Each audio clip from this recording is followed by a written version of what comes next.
Hello दोस्तों, स्वागत है आपका हमारे आज के नए वीडियो में, जो कि है हाइपरटेंशन, हाई ब्लड प्रेशर। जैसा कि आप सब लोग जानते हैं कि आजकल सबकी लाइफ में कुछ ना कुछ स्ट्रेस जरूर है और स्ट्रेस का डायरेक्ट रिलेशन होता है हाई बीपी से।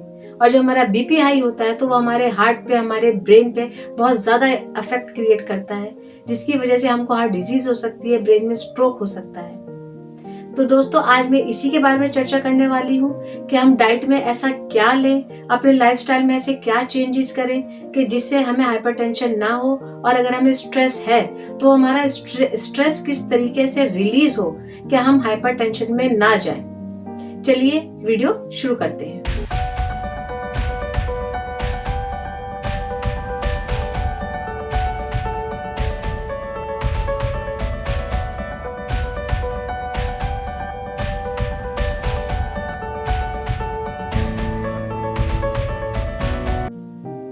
Hypertension, high blood pressure, it affects billion people in the world. ये बहुत कॉमन है दोस्तों। जिनकी भी एज 18 से अबव है वो अपना बीपी 3 साल में एक बार जरूर चेक करवाएं, और जिनकी भी 40 से अबव है वो 1 साल में अपना बीपी जरूर चेक करवाएं।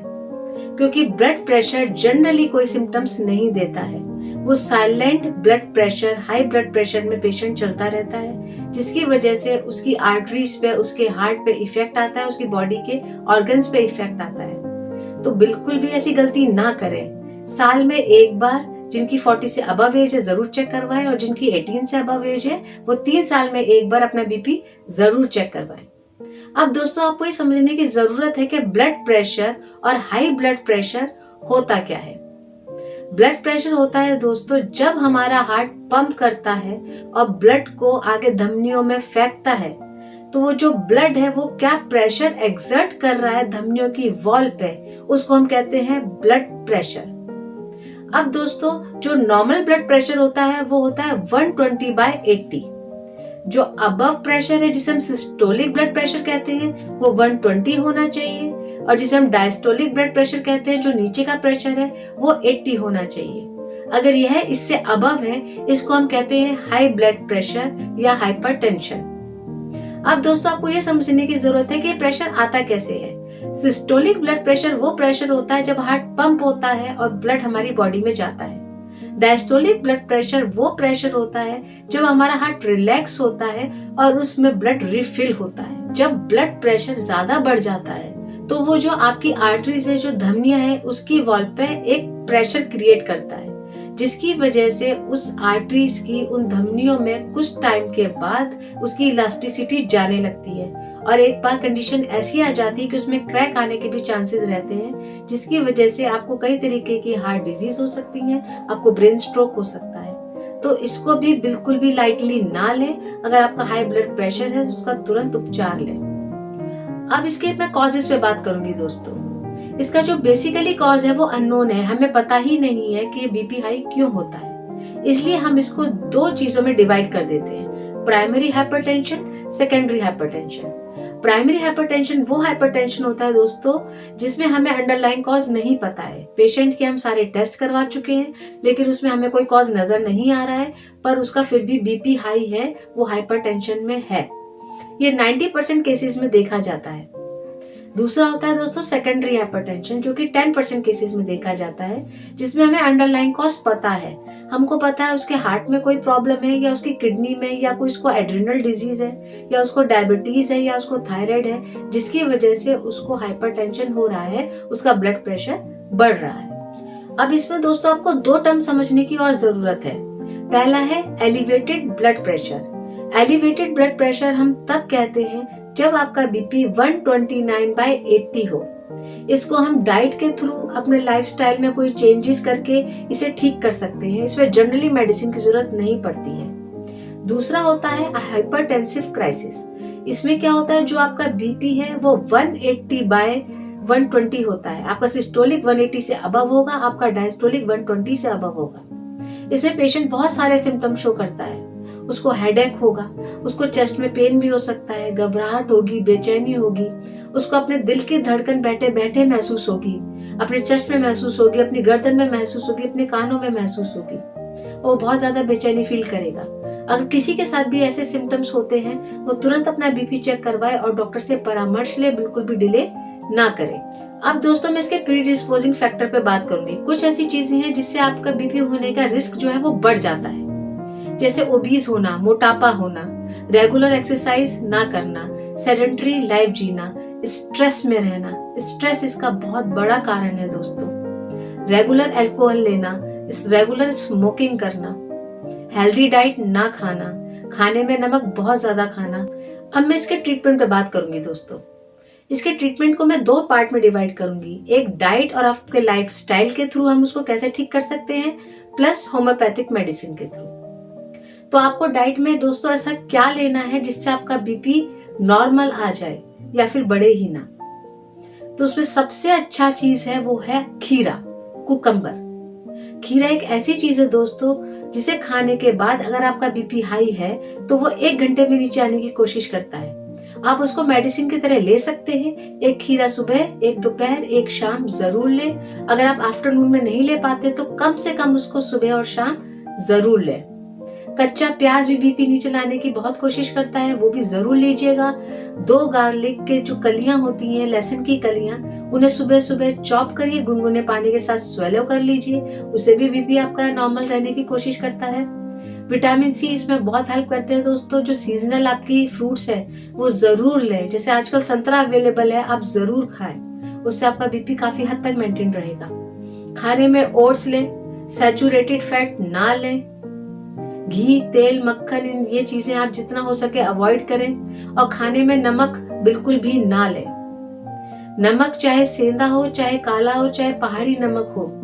आप कुछ पेशेंट मुझसे ये कहते हैं जी हम सेंधा नमक खा रहे हैं उससे बीपी अप नहीं होता है।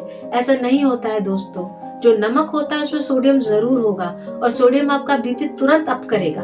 तो नमक को बिल्कुल बंद कर दें, बिल्कुल भी ना लें। अगर आप स्ट्रेस में हैं तो आप उसको अपने लाइफस्टाइल को चेंज करने से ही ठीक कर सकते हैं। जब हम स्ट्रेस में होते हैं तो हमारे अंदर एक बैड एनर्जी होती है दोस्तों, उसे हमें बाहर निकालना बहुत जरूरी होता है।